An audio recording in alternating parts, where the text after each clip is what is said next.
Тази събота продължава. Един много специален човек ни е на гости. Ще разберете кой от следващото видео, което сме му подготвили, с което искаме да го изненадаме, поне малко да се види отстрани.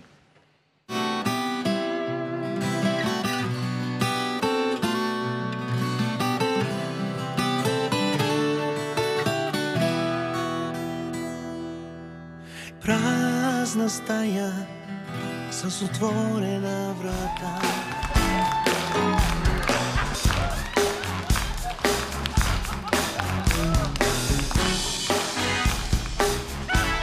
Един много тъп виц, обаче по-смешен. Не искам да ми казваш много тъп виц, дори да е смешен. Жалко. Наистина жалко. Много е тъп, обаче по-адски смешен. Кажи тъпия си виц. Гледай се. Окей, щом настояваш се? Не. Двама приятели на една ливада пръскат с едни пръскачки. И минава един друг и вика, какво пръскате, какво правите? И един вика, пръскаме против крокодили. И той минувача вика, тук няма крокодили. И той вика, да бе, и пръскаме, бе. Значи, шефе, като почнеш да водиш и ми се наслаждават очите. Сериозно ти казвам. От кеф. Само като чуя и я кажи. Какво? Почни да водиш. Наслаждават ми се очите. Почни да водиш, аз да не вода впряк. Почни да водиш. Не просто да говориш. Комуникирам. Това е... Кое точно те кефи? Я ми кажи. Я кажи още нещо. Георги, ти какво си мълчиш? Мързима. Какво ти кажа? Ти си на работа, бе! Знам. Как ще мързи? Де знам. Надел съм си на масраф и... Какво правя? Излизай да пееш. Мързима. Значи това... Кои от двете думи не разбираш? Мързи или ма? Пролета на рамото ми кацна, жива и зелена, жива и зелена. Днеска е Гергьовден. Слънце пак мечтите съживява. Много известен Георги, много известен Георги, много любим Георги. Здравей. Здравей. Радвам се, че си тук при мен. Благодаря. И аз благодаря, че прие поканата ни. Къде празнува Гергьовден? От видеото е ясно в студиото на шоуто на Слави. Ние бехме на работа. Беше весело. Краси Радков и Борис във втората част. Врачанска вечер. Знаеш как става. Там е извън контрол, но пък беше смешно. Същия ли си, когато си извън камерите? Например, тук сега. Пак си пред камерата, но вече си в друга роля.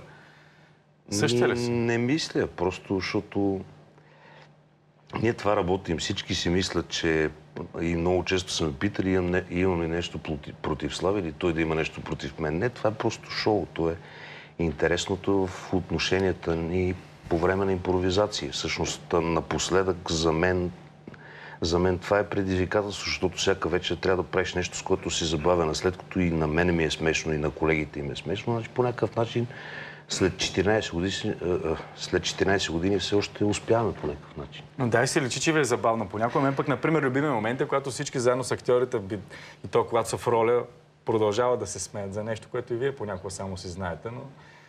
Вътрешнозаводския хумор е много силно нещо. Много виждаща сила, нали? Хубавото е, че след толкова години, в крайна сметка, ние толкова сме се шегували един с друг, че сме неуязвими. Мене много трудно нещо би могло да ме обиди. Шегували сме с всякакви неща, дори с смъртта, дори с инфаркти, дори с неща, за които не бива да се говори. Обаче чувството за хумор някакси помага да минеш през ежедневието по един много по-лек начин и да ти е да се чувстваш по-добре. Защото ако се забиеме в това какво е тук всъщност и как изглеждат нещата, също е много тъжно. Какво е тук в България? Тук в България, да. Какво е? Не знам, може би има останала някаква, може би, надежда. Иначе друго не виждам. Просто наистина, то всичко е вън от всякакъв контрол. Това не прилича на нищо, наистина. И кое най-много те възмущава от всичко, което не прилича на нищо? От всичко. От всичко ме защитава, че всеки следващ говори също като предишни. В крайна сметка нещо не става. И не знам, хората не им ли писва и не могат ли да си запишат. Еди, кой си говори това и само да прелисти, да види, че предните говорят по абсолютно същия начин. Говорим за политиците, от които зависи ние да се оправим. Сигурно или на тях разчитаме да се оправим. Естествено, че от политиците. Значи аз ще ви дам един много прост пример. Преди седмица бях с един мой приятел от Стара Загора, който ми разказа за Брашов, град в Румъния. За 2 години този град е изцяло реконструиран. С подменени улици, с подменени линии на трамваите, с подменени стълбове. За 2 години. Значи, ако искат, може да стане. Само че... Значи може, това е истината. Ами, може, само че аз не знам каква е причината да искат да сме в такава мизерия. Защото в един филм се казва, ако един човек бива държан на екзистенц минимума, т.е. да е на нивото на скот, той рано или късно се превърне в скот. Защо превръщат хората в скотове? Това не мога да разбера. Що дет се казва, Зорлен ги карат да си търсят хляба в чужбина? За какво? В оцеляващи. Ние сме оцеляващи винаги в тази роля и се молим на Свети Георги да ни помогне. Не съм сигурен, че сме оцеляващи. Аз не говоря за себе си. Ние се оправим, аз се оправям по някакъв начин. Ама като излеза навънка и като видя всичко това, като видя тия намръщени лица, ами все едно ли превръщат такива? Няма защо менталитета ни да такъв. Аз не искам да живея на място, дето народа е превърнат в нещо, в което хората са оттам изнервени, че те псуват като спреш на пешеходна пътека. Това не е нормално. Ами то не е нормално да спреш на пешеходната пътека. Напротив, напоследък поне в това отношение сме култивирани. Аз спирам и виждам, че много хора спират. И на мене самия ми спират. Имаш предвид като спреш на... Да, като спирам на пешеходната пътека. за паркирането на пешеходната пътека. Не за паркиране. Случвало ми се да спра на пешеходна пътека, за да мине дете, от тази страна минава такси, псуваме, отзад ми свиркат. Не ми струва нормално. Не, някакси не е. Не превръща ли това България в страната на неограничените възможности, поради това, че тук всичко е възможно? Казвам го, защото си бил в Америка скоро и си направил отново разликата между двата огромни свята. Основната разлика... Коя всъщност е страната на неограничените възможности? Аз не мога да говоря като американец, защото съм бил там в общи линии. 3 месеца съм прекарал. Тая година, миналата година и първият път, когато бяхме. И моите впечатления са, че там държавата се грижи за това да успееш. Банките се грижи за това да успееш, а не да те убие. И обществото се грижи за това ти да си добре. Преди време си мислех, че е лицемерно, като те посрещат навсякъде с усмивка. Обаче сега видях, че те не го правят от лицемерие. Просто те са... Така им е наложено, такъв стандарт. Навсякъде, където отидеш, ти се усмихват. Да не са скотове ли? Това не. Ли е? Да са учтиви един към друг. Да те посрещат с усмивка. Давам ти пример. Преди години ми струваше лицемерно да те посрещат навсякъде с усмивка. Те казват, господине, какво желаете, какво искате. Сега забелязвам, че всъщност това вече за тях е начин да възприемат света. Тоест, когато аз те посрещна с усмивка, те предразполагам, така да се каже. Независимо дали си клиент, дали си обикновен човек, дали си ми приятел и за първи път те срещам. Правил съм си експерименти. С шеф си говорихме за това. В Ню Йорк, първият път като отидох, заставаш просто и на улицата гледаш някой в очите. Просто го погледаш в очите. Този човек и да ти казва, може да ти помогна с нещо. Всеки един, който погледнеш в очите и да ти казва, имате нужда от помощ. Тук дали стане така? Не вярвам. И не за друго, не защото сме лоши хора. Напротив, българин е много добър, трудолюбив и изключително търпелив. Но ние се гледаме в очите и си предаваме друг вид енергия, според мен. Каква енергия да си предават хора, които се чудат утре децата им с какво ще отидат на училище? Примерно. Какво да си предадат? Не сме ли виновни самите ние да стигнем? Виновни сме, естествено, че сме виновни. Що избираме едно и също? Защото едно и също ни се предлага. Не може да ни се предлага едно и също. Трябва да има и други възможности. Това е абсурдно просто. За повечето възможности... Всеки един говори едно и също. За повечето хора възможността е да си тръгнат от България. Очевидно това е тук са и не знам какво правят тук. И двамата се борят. Малкият е добър музикант, има много хубави композиции, продава инструментали в Щатите и същевременно работи в ресторант. Защото няма какво прави. Тук не се грижат, няма авторски права.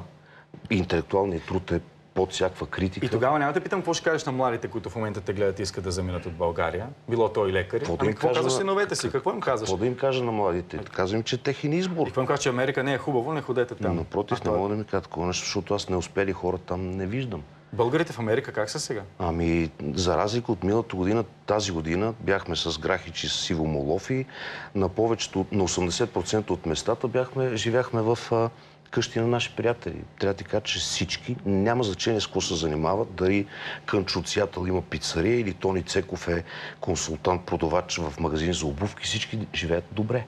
Имат къщи с басейни, не се решават от нищо, спокойни са, уравновесени. Аз ще ти кажа ще дам много прост пример. Не говоря против никой, не искам да изглеждам, но не искам да говоря за всичките тия трагедии, но ще дам прост пример. В Щатите отидох и понеже е скъпо,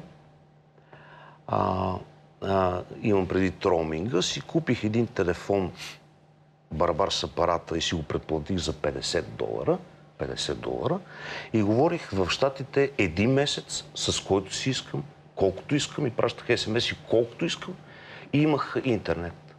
Върнах се в България, няма да споменавам кой ми е оператор, който ползвам, и се оказа, че сметката ми за март месец, през който аз съм провел 3 разговора от Щатите, наистина 3.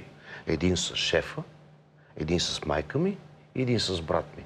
Телефонът ми беше 305 лева. И отивам и ги питам, добре, как е възможно? Те ми казват, господине, 6 лева е роуминга. Това е положението. Аз им казвам, вижте, наистина съм говорил. Те казват, какво да направим? Това показват. Така е. Ако искаш. Всеки иска да ти вземе. Чес иска да ти вземе, мобилът иска да ти вземат. Всеки, имам чувство, че тук всеки иска да ти вземе всичко. Взаимно ограбване.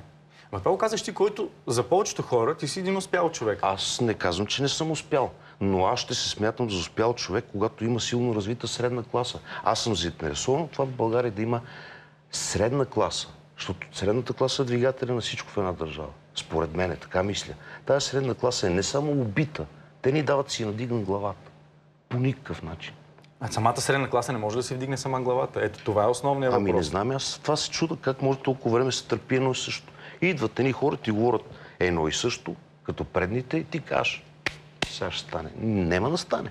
Няма да стане просто, защото тази политическа отговорност всъщност се размива. Хората не знаят кой е отговорен за решенията за това или за това. Защото има заместници, има комисии. В крайна сметка, какво ще стане след всичко, което... Аз недоумявам. Същото една каквото бяла и сега. държава, след всичките тия неща, дето се изговориха за предните правителства, за бившите премиери, това просто ще се обърне с главата надолу всичко. Тук нищо такова. Част от тази обща картина, която описваш, обикновено, ако има и други хора, които мислят и разсъждават като тебе, и включват към нея жълтата преса веднага, ти би ли я включил към твоето всекидневие и към нещата, които ни се случват? Аз на жълтата преса отдавна не обръщам внимание. Единственото, поради което аз не съм тръгнал да съдя жълтата преса, е първото, защото това е загуба на време. Второ, защото процесите са адски дълги. И накрая ще кажа нещо заради жълтата преса, пак ние сме си виновни. За да има жълта... Защо Скандинавия няма жълта преса? Просто защото хората не се интересуват от това. Хората са различни. Хората в крайна сметка са различни. Ами не знам...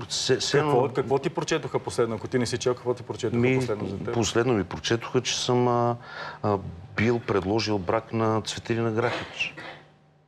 И аз те питам, така ли? Да не дава Господ. Цветелина Грахич си има отношение с човек. Тя си има сериозен приятел. Аз също имам отношение с човек и това е абсурд. Те веднага ви ожениха, направиха ви качета. Нека да ни женат. Те после подписаха други неща. Какво да направя? Как да ги спра? Те просто пишат. Тук не мога да ми съда за 5 милиона, да речем. Това направи ли те по-тъжен? Всичко това, което се случи тези години, по-тъжен? Не, напротив. Аз съм като Емо Чолаков, весел оптимист. Аз няма да се откажа, но тъжно ми е единствено, че хората, които излизаха на улиците 90-те, сякаш са навели глави. Младите са незаинтересовани, те не се интересуват. всъщност това, което ти казвам, 20 години сякаш се опитват да ни превърнат в скотове. Те ни държат на екзистенца. И от един момент ти спираш да мислиш за всичко, освен за едно. Утре какво ще ядеш? Хляба. Това е край. Дай нещо оптимистично. Айде не оптимистично. И в крайна сметка ти как предпочиташ да ти кажат повече? Гошко или Годжи? И аз, приятелите ми казват Чичо Гошо. Майка ми ме нарича Гошо. Брат ми зависи всъщност от колко дълго ме познават. Тези, които ме познават по-късно от ден днешен, ме наричат Годжи. Роднините и приятелите ме наричат Георги. Аз предпочитам да ме наричат Чичо Гошо. Добре, Чичо Гошо.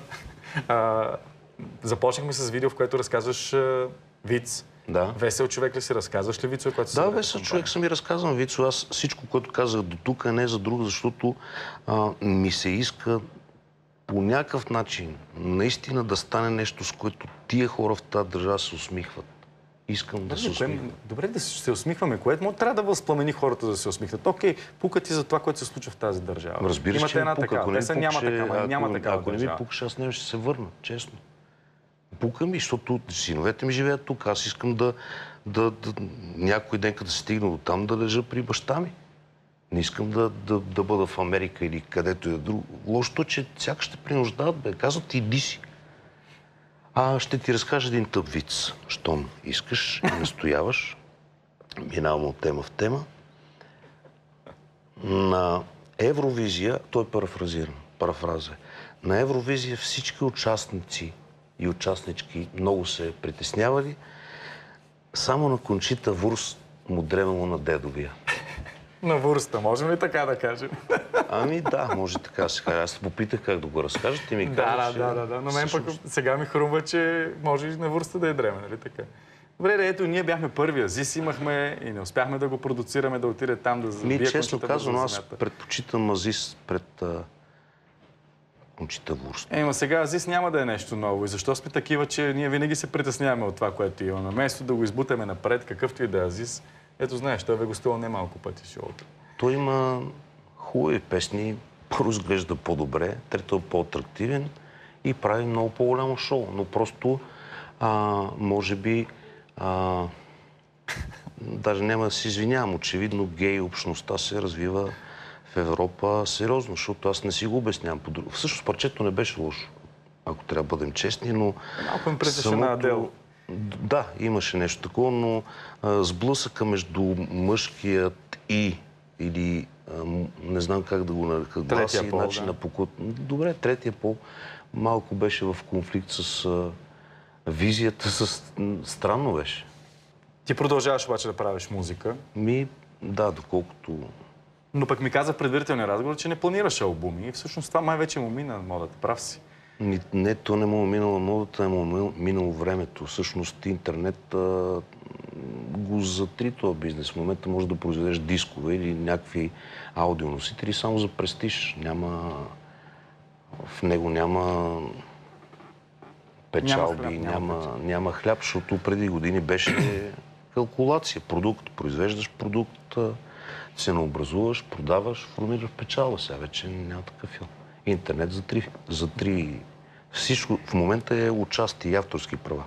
Добре, защото го започваме разговора с това какви сме като народ и дали се усмихваме, дали не се усмихваме. Когато ходиш пък ти по участие, какви са хората? Хората им се иска просто да празнуват и да не мислят или просто забравиха и да празнуват? Не, напротив, хората не забравят да празнуват. За щастие... Да се веселят, хайде така да го кажем. От тази гледна точка празнуват. Хората се веселят и аз си го обяснявам.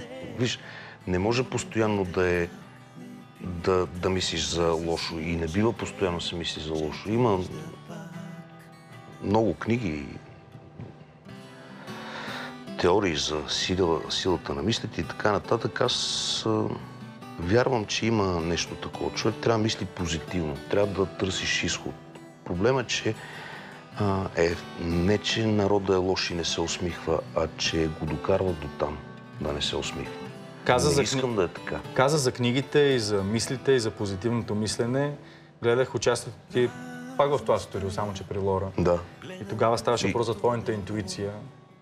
и за това, че вярваш, че има нещо, което предопределя съдбата или предопределя нещата, които ще ти се случат най-малкото, което е. Ти виждал ли си какво ще ти се случи на теб в бъдеще или просто да си го усещал? Само може да прозвуча като луд, но ми се е случвало да имам сънища, които по-късно съм разбирал какво означават. Примерно на 4 май, на 3 срещу 4 май 1984 година сънувах, че ми извадиха този зъб. Тогава не съм знал какво значи. Сутринта дойде баща ми и каза, дядото е починал. След години прочетох в съновник, прочетох какво означава да ти извадат преден зъб. И започнах се замислям за някакви неща, още повече, че живота си минава, много неща ти се случват и не може да е случайно всичко, което става. Не може случайно да съм срещнал всички тези хора, с които работят. Това не е случайно. Дали е предопределено от Господ, съдба, от нещо, съм сигурен, че ние трябва да се срещнем и трябва да направим точно това, което правим. Сигурен съм. Аз ще ти кажа, по толкова случайен начин аз влязох в музикалното училище, че не можеш да си представиш. Значи трябва да стане. Ами, нямаше никаква логика да вляза в музикалното. Първо, защото аз се подготвях с ударни инструменти. И се оказа, че 3 месеца преди изпита в музикалното не мога да кандидатствам на сутрин, защото не съм свирил задължително. Пиано прехвърлих се в фагот, пък имаше празно място. На всичко отгоре преди изпита паднах пред вратата и изкривих есото на фагота и не можах да изкарам един тон. И само заради това, че имах висока оценка по солфеж, ме приеха. А ако не ме бяха приели, Добре, аз ще да съм във Враца в механотехникум. Добре, обаче къде е тънката линия между това, което трябва да ти се случи и това, което избираш със свободна воля да направиш? Преплитат ли се или то е едно и също? Има и свободна воля. Има... Защото понякога трябва да направиш избора. И този избор те води в една или друга посока. Или пак те води в същата. Начин, според мен избора по някакъв начин е предначертан и програмиран в самия тебе. Не може избор на толкова много хора да е свободен и на случайен принцип и цялото това нещо, което правим 14 години за съществува. Според мен има избор, но след като толкова хора сме избрали да правим очевидно едно и също, значи не ми се струва не мисля, че е случайно. Със Слави приятели ли сте? Приятели сме. Винаги е заставал зад мене, за мое щастие. Винаги е бил, да не прозвучим, ние не сме жени, ние сме приятели, но винаги е бил с мен в добро и лошо, както се казва. Добре. Мога да разчитам на него, винаги, когато му звънна, се отзове, винаги се е грижил за всеки един от екипа, не само за мен, за всеки един.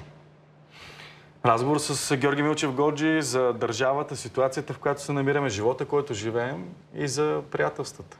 И за съдбата, която ни води в... Приключихме ли? Приключихме. Искаш ли още нещо? Исках те питам, кога си плакал последно? Последно плаках. Преди години Евгений Димитров направи една много интересна разработка на българския химн. Всъщност химн е една песен. Нали, велика песен, но все пак песен. И бяхме с Грахич на участие в Финикс, Аризона. И понеже хората много искаха още нещо, а в крайна сметка има си кулминация. И аз им казах, сега ще направим една обикновена песен. Една песен на Цветан Радославов, обработка на Евгений Димитров и беше много неочаквано, защото самата песен е обработена по много модерен начин и звучи адски мило и трогателно. Направиха химна, всички в залата, българи от Аризона, плакаха и пееха с нас. И това беше последния път, в който плаках. Добре, заслужавало си. Мисля, че на всеки му трепери под лъжичката, която... Виж, много е... като видиш успели хора, това с което исках да кажа в началото, като видиш хората, българите, които са успели, че всъщност им е тъжно за тази държава и че те са отишли там не за да успят в Америка, а просто защото тук нямат възможност. И някакси почва си викаш, мамо стара, не може ли това да не е така?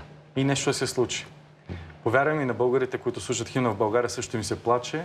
Не само заради ситуацията, Ами, заради надявам това, което се, изпитват към държавата. Надявам се, и към страната не си. знам как, не знам кой, не знам по какъв начин, но се надявам един ден на хората, като слушат химна в България, да им се плаче от радост и от гордост. Дано да е така. Хубави думи за финал. Благодаря ти за участието.